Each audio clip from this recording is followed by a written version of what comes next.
Y básicamente hay como 7 puntos que hablan de los CEOs. Y si te parece, te hablaré de los 7. La gestión de esta crisis sanitaria provoca una crisis económica. Es decir, estos cadenas de suministro tan largas, tan complejas, tan globalizadas. Entonces, como decía Harari, es decir, ¿qué camino vamos a elegir? Esto es la pregunta de nuestra generación.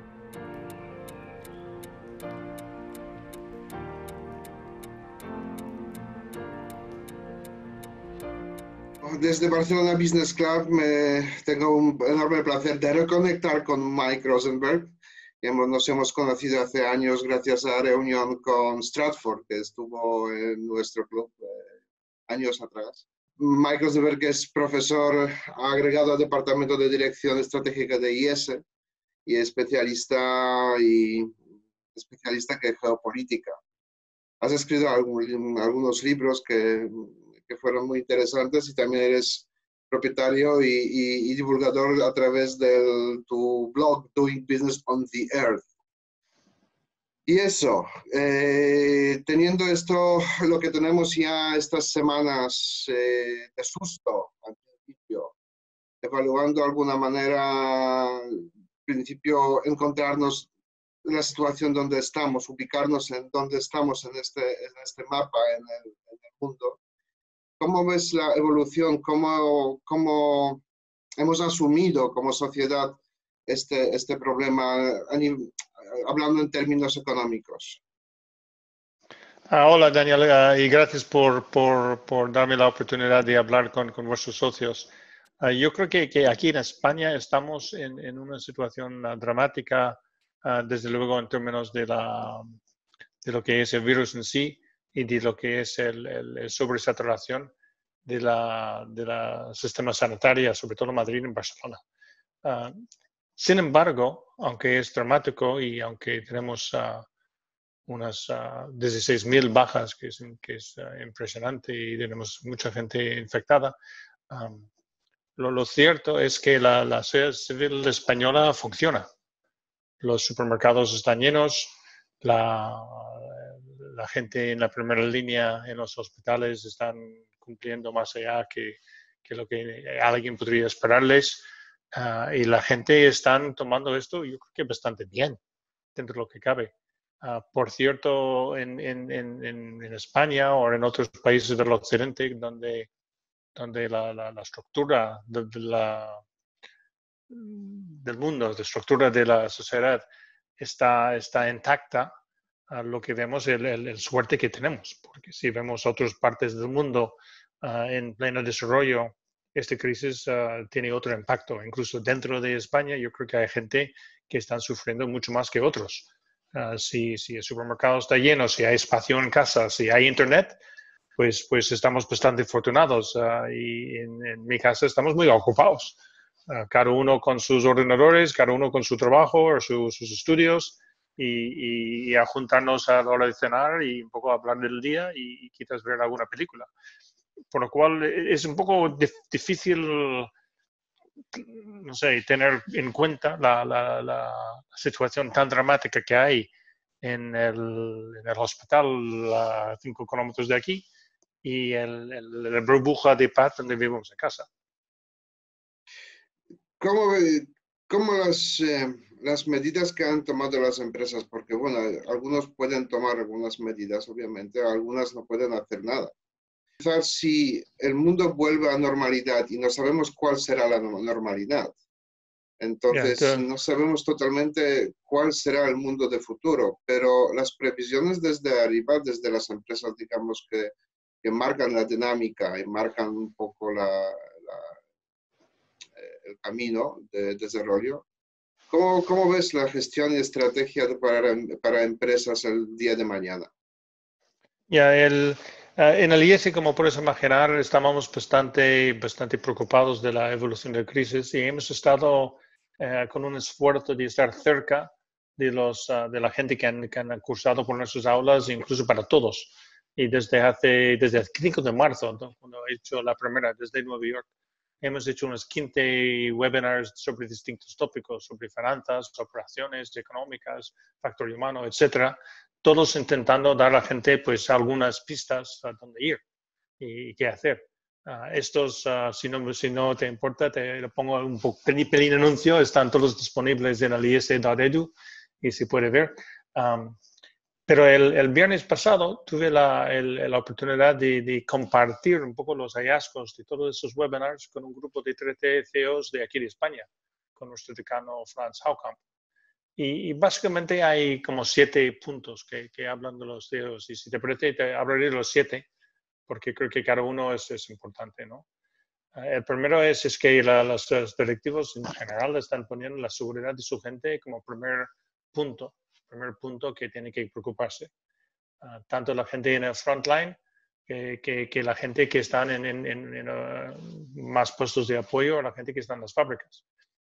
Otro punto es que hay extremos, hay empresas que están totalmente a tope porque están en sectores críticos, están dando productos médicos para los hospitales o material para ellos, o están en el sector de alimentación que tiene que estar donde tiene que estar, y otros que están totalmente parados.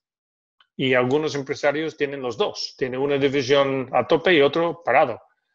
Y luego hay algún directivo que lleva una empresa que está en 15, 20 países y la situación en cada uno es diferente, por lo cual hay muchos extremos y muchas situaciones diferentes.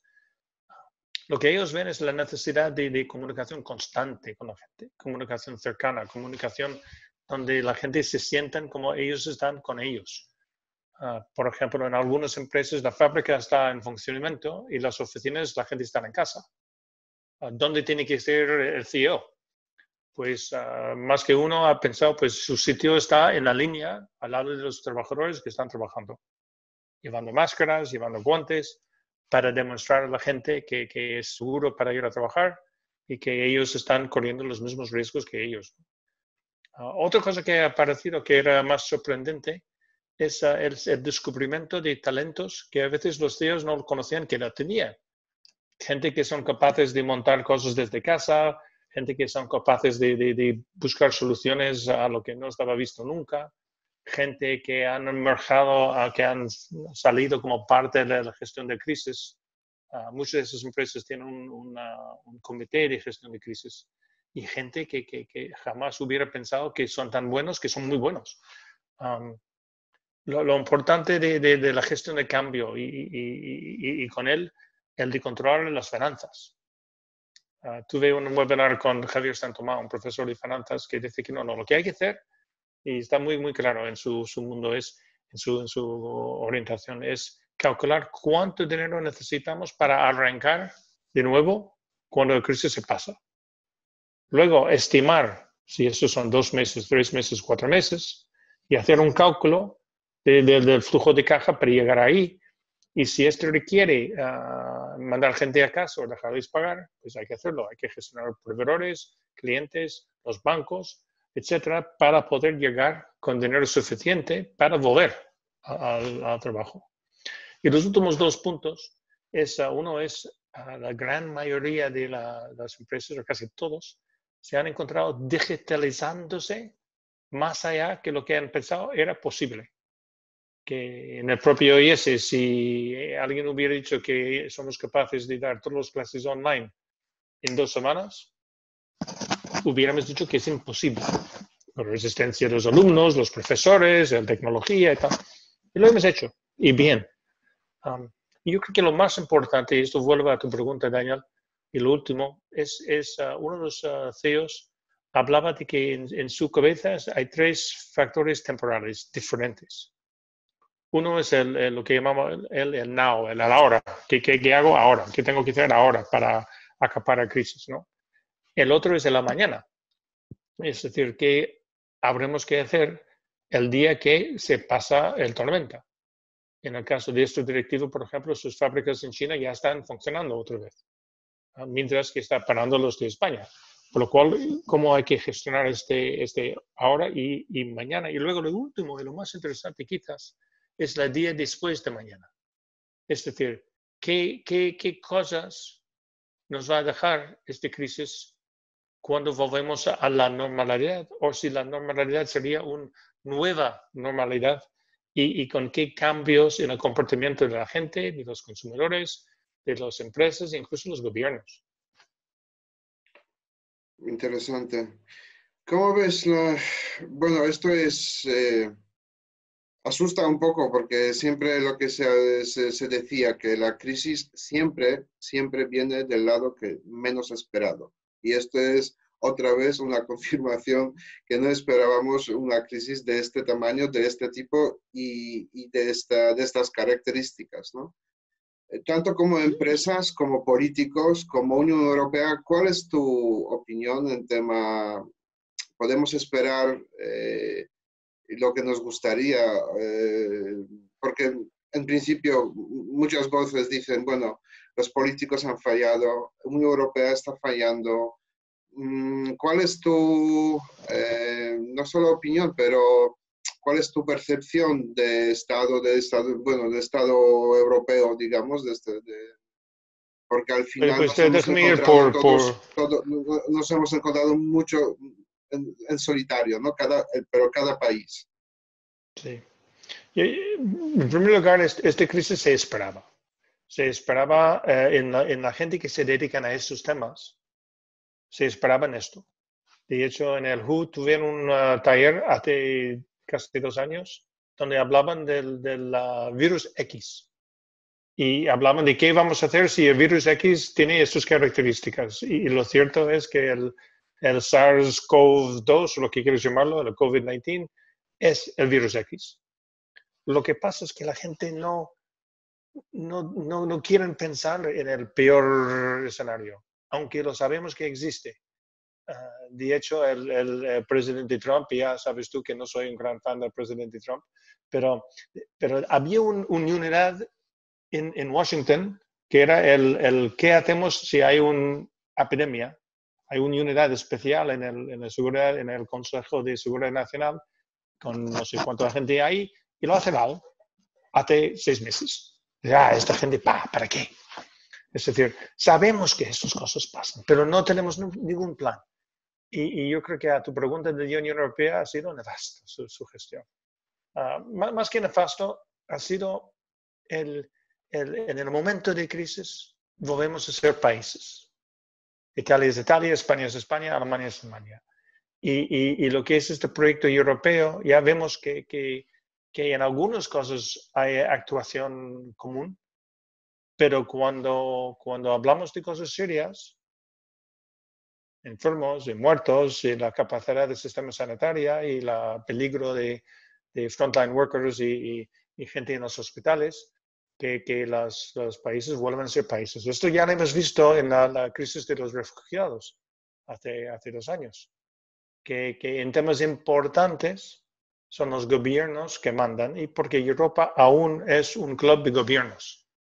No es una estructura sobre nacional, pero son hechos por las naciones. No sé si me explico. Lo único quizás que hay es quizás lo de Brexit, y el timing de Brexit podría estar más lento debido a la crisis, sobre todo porque el primer ministro de Inglaterra, Boris Johnson, está enfermo. Después de decir que, igual que otros políticos, que esto no es para tanto, el pobre está en el UCI en Inglaterra. Y entonces es muy, muy difícil imaginar cómo van a poder negociar el tratado comercial de aquí a diciembre con todo esto en marcha. Y yo creo que lo más probable es que el Johnson mismo, cuando vuelve, o otro que está sustituyéndole durante un tiempo, decide pedir otro prórroga, que es un poco la eternidad de Brexit. Y ahora entramos un poco también, bueno, el tema, lo que sabemos que está muy bien interconectado, ¿no? La política, geopolítica y empresas y economía, ¿no? Entonces, las consecuencias, muchos especialistas dicen que, bueno, esto viene de un mundo que no conocemos de nada. Será totalmente nuevo escenario. Cada generación tiene que tener su propia guerra. Volveremos a ser más nacionalistas en cualquier caso. Cada país ya está llamando para recuperar economía, compra productos nuestros, compra productos de kilómetro cero, digamos, en este caso. no compres de China, compra aquí, pero fabrica aquí. Entonces, volvemos un poco a los años 60, 70, ¿no? No sabemos, no sabemos. De hecho, hay varias cosas en juego aquí. Uno es el crisis sanitaria y, como saben seguramente todos, el tema, todas las actividades o todas las medidas que estamos tomando, el hecho que tú y yo estamos en nuestras casas haciendo entrevista y no en nuestras instalaciones, es por hacer que la curva del viral sea más baja y intenta controlar o evitar, si es posible en alguna otra situación o otro país, el sobresaturación del sistema sanitario. Eso es lo que se trata todo esto. Sin embargo, la gestión de esta crisis sanitaria provoca una crisis económica. Y cuando hablamos del impacto geopolítico, habrá algo de crisis sanitaria, quizás más pasajera, y quizás algo más profunda por la crisis económica. En esta crisis económica, pues la primera casualidad para entenderlo ha sido el precio del petróleo. El precio del petróleo ha caído por la mitad en pocas semanas y los países productores, conjunto con algunos países consumidores, están intentando mantener que el precio no baja por debajo de $30 al barril. En este momento están entre 30 a 35. Depende de qué sitio lo miras y tal. ¿Por qué? Porque si el petróleo baja demasiado, esto va a producir aún peor crisis en las economías de algunos países petroleros, como Arabia Saudita, como Rusia, etcétera, etcétera. Y esto, en su turno, agravaría más la crisis geopolítica que tenemos delante. Esto es una parte de la implicación. La otra parte es la falta de gestión y la ausencia total de liderazgo por parte de la Unión Europea, Estados Unidos y Japón. Y parte por la idiosincrasia del presidente Trump y por la desunión de la Unión Europea, realmente lo que crisis ha dejado en evidencia es que en este momento no hay un líder mundial, por lo menos en temas así. Y China, aunque ha sido el origen de la crisis y aunque han ido por denegar que existía, por intentar pretender que no pasaba nada, luego su reacción ha sido ejemplar en términos de controlar la crisis. En este momento hay en Estados Unidos 500.000 casos comprobados, seguramente otros no sé cuántos infectados que no han sido probados, y China 83.000. Ya hay casi el doble de casos en España e Italia que en China. Y Wuhan, que es una ciudad un pelín más grande que Nueva York, ha tenido pues 3.000 bajas. En Nueva York ya tiene 5.000. Por lo cual también están demostrando, y no creo que eso es bueno, que su sistema autoritario funciona mejor en términos de esto que el sistema descentralizado que tenemos en Europa y en Estados Unidos.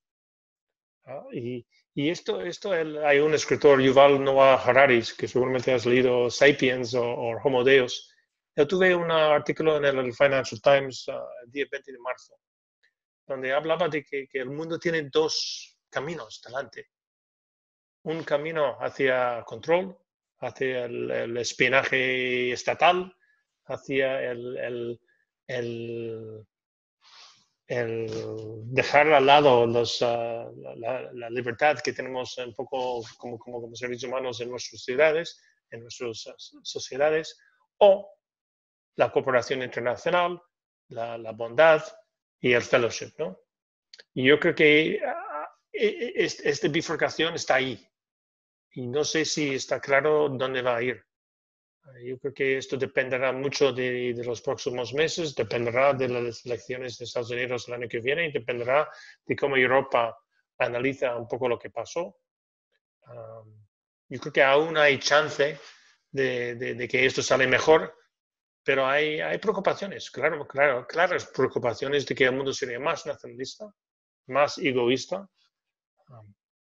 Para ver todo esto a nivel empresarial, lo que sí vemos es que la resiliencia en inglés, ¿no? de una empresa va a ser quizás más importante en el futuro que fue la eficiencia en costes como antes. Es decir, estos cadenas de suministro tan largas, tan complejas, tan globalizadas, en momentos de crisis por un motivo u otro, son débiles.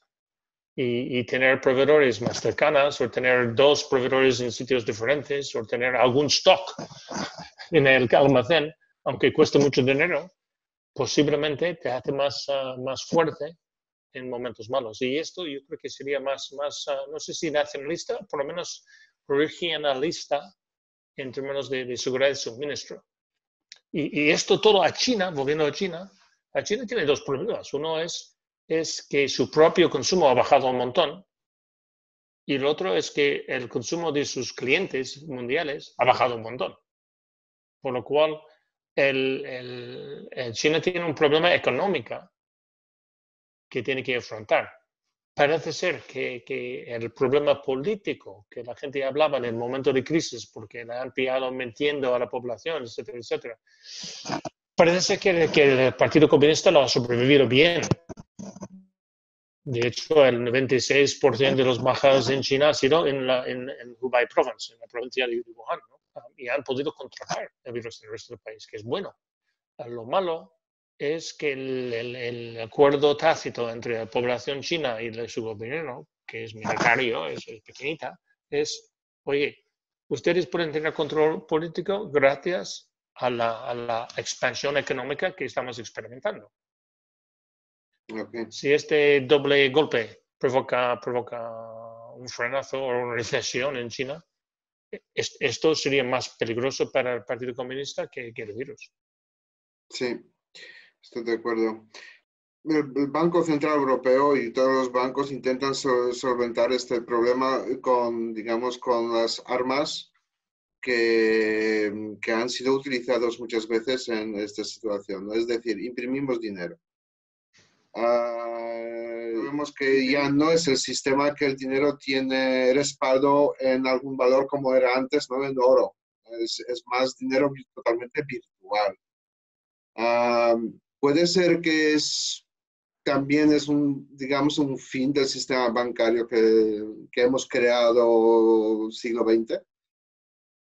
Yo lo dudo, Daniel. Decían lo mismo en el 2008 y no ha sido. Es decir, sí hubo un impacto enorme aquí en España del 2008 al 2009, pero esto fue por la combinación de cosas que tenemos aquí, que era demasiado pisos, el liquidez de los bancos, etcétera, etcétera. Los bancos han hecho un gran esfuerzo y Europa en particular, de limpiar un poco los balances de los bancos.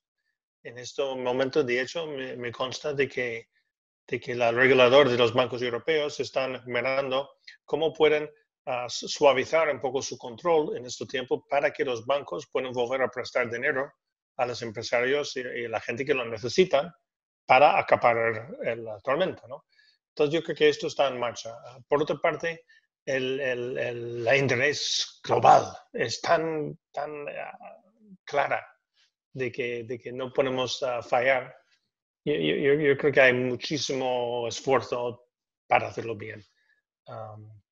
Y yo creo que parte de la suerte que tenemos es que tanto en Estados Unidos como en Europa los bancos centrales tienen una libertad de actuación un poco más allá que la política. Si el Federal Reserve, la Banco Central Americana, estaba sujeto a las tonterías de Donald Trump, pues estaría mucho más preocupado. De hecho, están independientes.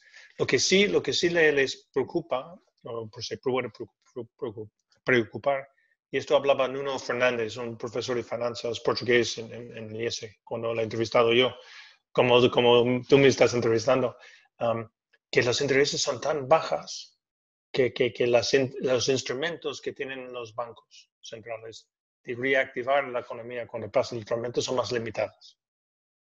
Y esto sí es preocupante. Sin embargo, yo me fío del sistema y me fío de que vamos a llegar a esas tormentas. Las tormentas pasan y cuando pasa la tormenta ya veremos si la reacción económica es como un V, es decir, que hay un lapsus durante 2 meses o 2 meses y medio, lo que sea, y luego hay una recuperación rápida, o si es más como fuese el de 2008-2009 en España, que fue más un L, ¿no?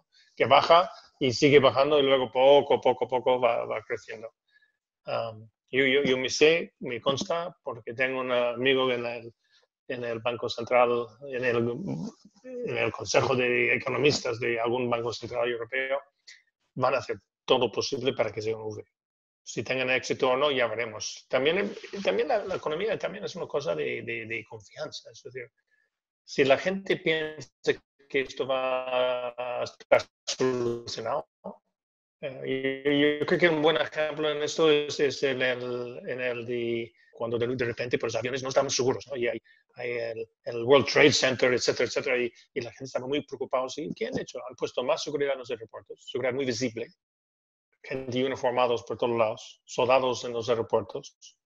Y la gente ya pensó, bien, ya está, ya podemos volar otra vez. No sé si la seguridad real era tanto mejor como era antes, pero la gente pensaba que, bueno, ya puedo funcionar, ¿no? Y yo, no sé, igual por ser optimista, ¿no? Pero yo estoy convencido de que habrá una solución diagnóstica de saber quién ha sido expuesto o no al virus, quién tiene los anticuerpos. Habrá algún tipo de solución, fármaco de no sé si sería un antiviral o si sería algo para saber que el mundo puede funcionar. Y yo creo que todo el mundo hará todo lo posible para que el mundo vuelva a funcionar. Ahora bien, trabajaremos más en casa, seguro. Que cambiaríamos un poco el plan de las cadenas de suministro globales, seguro. Habrá un realignment, ¿no? Económica y geopolítica, seguro. Pero creo que vamos a volver a algo cercano a la normalidad con algunas diferencias importantes. Bueno, esas son palabras muy optimistas y esto hay que tener confianza. Lo que sí ha hecho y muchos especialistas y mucha gente lo dice, ¿no? Que nos ha recordado quién somos, ¿no? Como humanos, que somos muy débiles, que el mundo no es una, digamos, polígono de batalla y tenemos que apreciar las cosas que tenemos, acercarnos y, bueno, al final, ¿quién es el humano y qué es humanidad, ¿no? Pues por supuesto, y también nos ha dado señales de lo que somos capaces de hacer cuando tenemos que hacerla. Y historias de empresas de textiles haciendo máscaras, empresas de un producto fabricando ventiladores y gente haciendo cosas extraordinarias están por todos lados. Entonces, como decía Harari, es decir, ¿qué camino vamos a elegir? Esto es la pregunta de nuestra generación. Mike, muchas gracias. Que seguramente podríamos hablar mucho más y profundizar un poco y también filosóficamente poner las cosas porque el futuro está totalmente desconocido, pero lo que tenemos en nuestras manos es el presente. Entonces, yo creo que más cosas que podemos hacer ahora mismo, pues eso, elegiremos el camino de mañana. Mike, muchísimas gracias de nuevo por tu tiempo. Gracias a ti, Daniel. Espero poder verte en persona con vuestra gente en el club. Igualmente, estás siempre invitados. Muchas gracias. Pues hasta pronto.